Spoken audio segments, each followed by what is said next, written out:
Sinabi pong Republican, ito po ay merong mga representative, kagaya po sa Congress. Yung tinig ng masa, nire-represent ng isang congressman. No?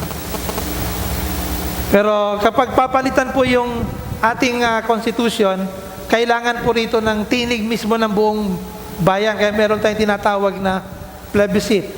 Boboto yung taong bayan, yes or no, to change the constitution. Yeah.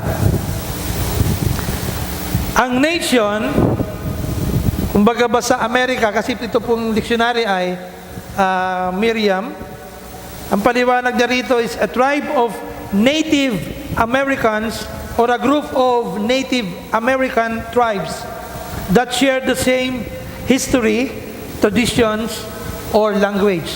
Kumbaga sa atin, ang ibig sabihin ng nation, a tribe of Native Filipinos.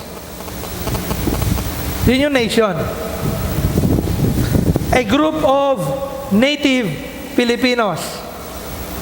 Ano ba yung native? Native ba tayo? Saan ba kayo pinanganak? Kung hindi kayo rito pinanganak sa Pilipinas, hindi kayo natural born. Hindi kayo native ba? At bukod pa,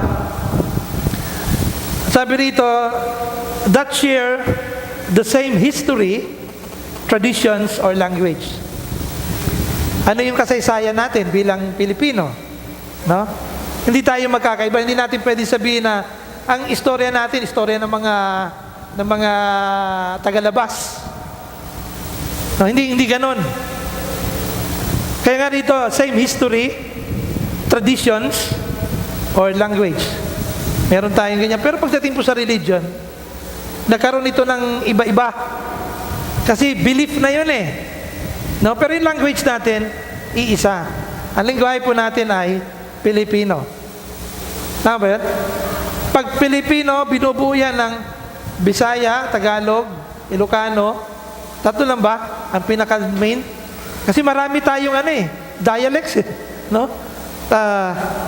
Kaya, ganyan po yung paliwanag ng pag sinabing tribo, kasi binanggit rin po rito na grupo ng mga tribo. Ano po ang ibig sabihin ng tribe? Tribe means a group of people that includes many families. Ayun. Yung nation ay binubuo ng tribo. Pag sinabing tribe, it is a group of people that includes many families and relatives who have the same language, customs, and beliefs. Yan. Sa Pilipinas, ganun tayo. Meron tayong iba't ibang pamilya, pero pagdating sa paniniwala, naniniwala tayo sa iisang Diyos. Hindi po tinatanggap sa Philippines ang hindi po naniniwala sa iisang Diyos.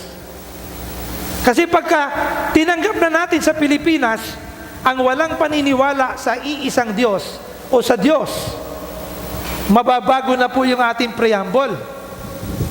We the sovereign Filipino people, imploring the aid of the Almighty God. Diba? Pag yung grupo, mag-govern sa Pilipinas ay hindi naniniwala sa Diyos, magkakaproblema po yan. Yan yung tinatawag na broken nation. Hello, naintindihan nyo ba? Kaya nga sabi sa Bible, righteousness exalted a nation, but sin is a reproach to any people. Itong bansa po natin, kailangan po nito ng mabuting pamilya. Nagsisimula ang maayos na gobyerno sa maayos na pamilya. Anong problema ng lipunan sa ngayon? Ano yung kinakatakutan ninyo sa lipunan? Pag lumalabas ba kayo, natatakot ba kayo sa lipunan natin? Mga ganong klase. Kagaya nung isang araw, sumakay ng van, na-rape, di ba?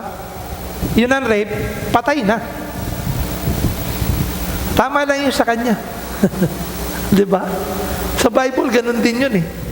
Tama yun sa kanya, mamatay siya. Tama yun. Kasi, wala ka ng due process, inamin niya na, siya talaga eh. Marami ng saksi, tibayan, siya na talaga.